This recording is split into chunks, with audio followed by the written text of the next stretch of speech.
сәлеметсіздер ме 5-ші сынып оқушылары? Біз бүгінгі видеода Қазақстан тарихынан 4-ші тоқсанға арналған тәжірибе жұмысын орындайтын боламыз. Бірінші тапсырма тест тапсырмалары.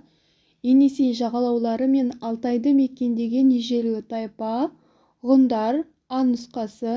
Екінші тапсырма ғұндар мен Қытай елі арасындағы соғыс қимылдары қанша жылға созылды? С нұсқасы 300 жылдан астам. Үшінші тапсырма ғұндардың шығыстан батысқа қарай жылжуы басталған мерзім біздің заманымыздан бұрынғы 2-ші ғасыр. Б нұсқасы. Төртінші тапсырма Еділ яғни Аттила жауынгерлердің Галлиядағы Каталаун даласындағы шайқас болған жыл. Е нұсқасы. 451 жыл. Бесінші тапсырма Сармат тайпаларының өмір сүрген мерзімі. Б нұсқасы. Біздің заманымыздан бұрынғы 8-ші ғасыр мен біздің заманымыздың 5-ші ғасыры. Келесі 6-шы тапсырма сарматтардың абыз әйелдер жерленген қорымы. А нұсқасы. Бесоба. 7-ші тапсырма кескін картада сарматтар мен ғұндардың территорияларын көрсетіңіз. Осы карта бойынша сарматтар мен ғұндардың территорияларын картада белгілеу алуларыңызға болады. Келесі 8-ші тапсырма мәтіндегі бос орындарға тиісті сөздерді қойыңыз. Жолдың аты жібек саудасына байланысты шыққан. Жібек мата дайындау үшін табиғи жібек матасы керек. Табиғи жібек талшықтары тұт жібек көбелегінен алынады. Ересек көбелек жапырақ бетіне жұмыртқалайды. Ол жұмыртқалар жұлдыз құрт болып дамиды. Жібек халықаралық саудаға шығарылғанмен оны өндіруді Қытай үкіметі өте құпия сақтаған.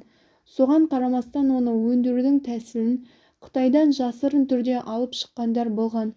Жібек құртын қуыс қурайдың ішіне тығып, әйел адамдардың шаштарының арасына жасырып алып шықса керек. Содан жібек өндіру біздің заманымыздың алғашқы кезінде Византия, Соғды сияқты елдерде де жүзеге аса бастаған. Соғды жібек өндірудің дамығаны сонша, олар жібек сатуда Қытай мемлекетімен бәсекеге түскен. Қытайдың кейбір қалаларында олардың сауда орындары ашылды. Жібек жолының соңғы нүктесі Жапонияның ертедегі астанасы Нарга қаласында жібек сататын орындар болған. Ал ұлы сөзінің қосылуы жолдың кең байтақ шығыс өлкелері мен батыс өлкелерін қосып байланыстырып жатуынан, жол бойындағы елдердің тіршілігін жандандыруынан. Сондықтан бұл ұлы жібек жолы деп аталады. Жібек матасы Қытай жерінде біздің заманымызға дейінгі 2750 жылы жасалған. Ал оның сауда жолына шығарылып сатыла бастағаны немесе айырбас саудаға түскен мерзімі біздің заманымызға дейінгі 5-2 ғасырлардың аралығы. Жібек жолының басы Қытай жеріндегі Хуанхэ өзенінің аңғарындағы аудандардан басталады. Ол Ұлы Қытай қорғанының батыс шетінен Іле өзенімен Ыстықкөлге жетеді. Жол осы арада батысқа және солтүстік-батысқа қарай шығу үшін оңтүстік-солтүстік бағыттар болып тармақталады. Осымен тәжірибе жұмысы аяқталды.